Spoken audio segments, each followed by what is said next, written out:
Si Marcus Smart ay on his way sa Los Angeles Lakers sa kabila ng naiulat na may interes ang New York Knicks. Ang pag-sign kasama ang New York Knicks ay tila hindi ang smart move para sa isang tenured na veteran ng NBA. Nakatakdang mag-sign si Marcus Smart ng isang 2 taon, $11 million deal sa Los Angeles Lakers sa sandaling na kumpleto niya ang proseso ng buyout mula sa Washington Wizards.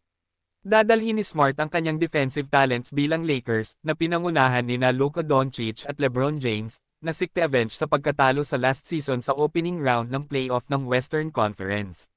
Si Smart, na gumugol noong nakaraang season between ng Memphis at Washington, ay sinabi na nasa radar ng Knicks, ngunit iniulat ng insider ng New York Post na si Stephen Bondy na hindi magagawang tuparin ni Manhattan ang kanyang mga hangarin na maglaro ng meaningful minutes. Ang Knicks ay tunay na may isang backcourt situation, isa na na-address na nila ang off-season na ito kasama ang pagdaragdag ng dating Utah Jazz depth star na si Jordan Clarkson. Si Mikal Bridges at Jalen Brunson ay ang obvious starters at guard, habang ang koponan ay nakatakdaring mapanatili ang tenured sixth man na si Miles McBride. That also doesn't account for the rise ng isang batang talento ng backcourt, tulad ni Pacome Dodiet or Tyler Kolek, kapwa nakatanggap ng extended playing time during Summer League action sa Las Vegas.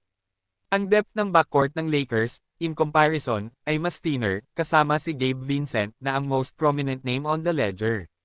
Ang iba pang mga backcourt benchmen ay kinabibilangan ng dating Knicks rep Shake Milton at anak ni James na si Bronny, neither of whom has made any major head on the minutes chart during their time at Crypto.com Arena.